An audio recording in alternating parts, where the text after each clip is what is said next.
안녕하세요. MDMP 메가MD에서 생물 추론을 담당하고 있는 이준이라고 합니다. 자, 얼마 전 2021년도 8월 15일에 피트 시험을 봤죠. 그 피트 시험 중에 이제 생물 문제를 좀 분석해 보려고 합니다.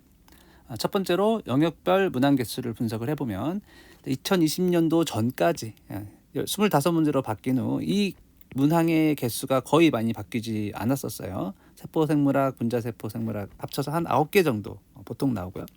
동물생리학에서 8개, 식생분진이라고 보통 말하는 식물생리학, 생태학, 진화분류에서 8문제, 그러니까 거의 3분의 1, 3분의 1, 3분의 1 정도 기출됐었는데요. 갑자기 2021년도에 이 식생분진에 해당하는 문제가 4문제로 급격히 줄면서 분자세포 생물학의 내용의 문제들이 개수가 좀 많이 늘어났어요. 그러나 여전히 동물생리학의 문제는 8문제로 유지됐었거든요. 저는 이 2021년도만의 특징인 줄 알았는데 2022년도에 와서도 이 기조가 거의 유지되었어요. 그러면 2023년도는 어떨까? 이게 더 중요한 거 아닌가요? 2023년도는 제 생각에는 이 기조가 그대로 유지될 것 같습니다. 실제 식생분진 문제 4문제, 동물생리학 8문제. 물론 이제 분자세포 생물학 13문제가 7문제, 6문제 이렇게 바뀔 가능성도 있다고는 생각을 하지만 올해 유난히 좀 사실 세포생물학 문제가 많이 나온 것 같긴 하더라고요. 문제를 풀어보니까. 이건 좀 바뀔 수 있는데 이 앞부분의 문제 합쳐서 13문제. 이 정도 비율이 더 좋은 것 같아요. 그리고 아직 이제 채점 중이긴 하겠지만 이제 제가 그동안 해왔던 학생들의 그 반응이라든지 아니면 채점 결과들을 좀 분석을 제가 미리 개인적으로 해보자면 올해 그 결과가 그 피트 시험을 낸 사람에서는 생물 파트에서는 가장 만족스럽지 않을까 이렇게 예측해 볼 수가 있어요.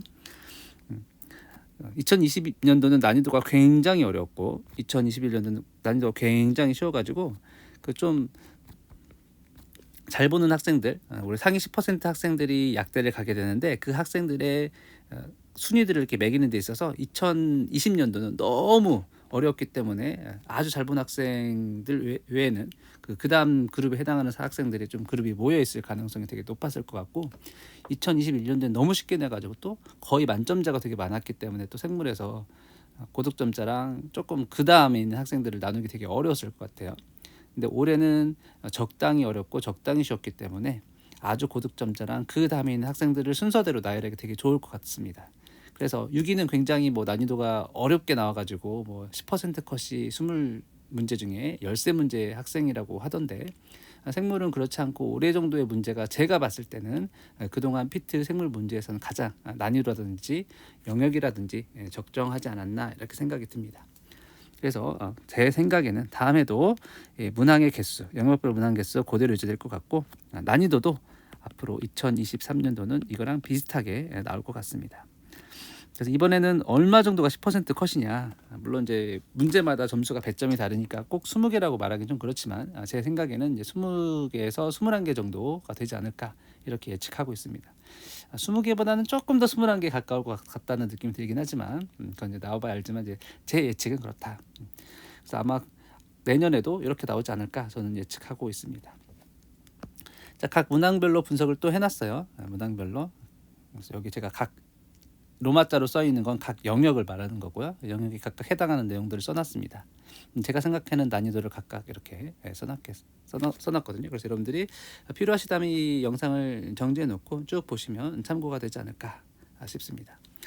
다시 한번 이제 저의 배운 학생들의 점수를 이제 피드백을 받으면서 생각을 해봤더니 저는 이제 기출행 추론이라고 해서 이 위의 영역들을 크게 4가지 영역으로 나눠서 가르쳐 드려요. 세포생물학, 분자세포생물학, 동물생리학, 그다음에 식생분진 이렇게 4개로 나눠서 가르쳐 드리는데 25번처럼 이거는 어떤 추론형 문제처럼 어떤 문제를 만든 형태이기 때문에 이 문제를 제외하고는 25번을 제외하고는 모든 문제가 제가 가르쳤던 개념에 모두 다 있고요. 그 다음에 제 기출행 추론에는 피트 기출뿐만 아니라 MD, 그 다음에 임용 일부는 제가 만든 실전 모의고사 문제 이런 문제들을 포함하고 있어요. 그래서 물론 이제 개념적으로는 모든 문제를 다 포함하고 있습니다. 1번부터 25번까지. 그래서 혹시 어떤 생물을 들어야 될지 고민을 하고 계신다면 저의 수업도 한번 고려해 보시면 어떨까 이렇게 추천해 드립니다. 그래서 저렇게 기출엔 추론에서 모든 영역을 다 다룬 다음에 또 마지막 부분에 가서 시험 보기 한 달 전 정도에 전체 내용을 정리해 주면서 올해는 어떤 문제가 나올 것이다. 이건 이미 영상이 올라가져 있죠. 제가 시험 보기 전에 찍었으니까.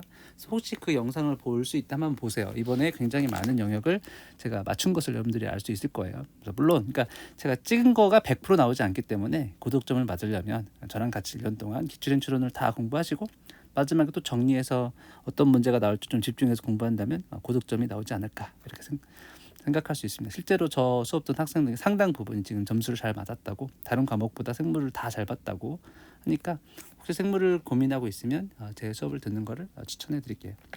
근데 같이 이제 약속할 게 하나 있는데 저는 엄청 조금 가르쳐 주진 않아요.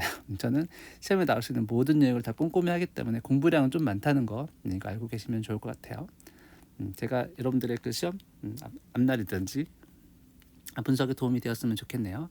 자, 영상 여기까지 하도록 하겠습니다. 안녕히 계세요.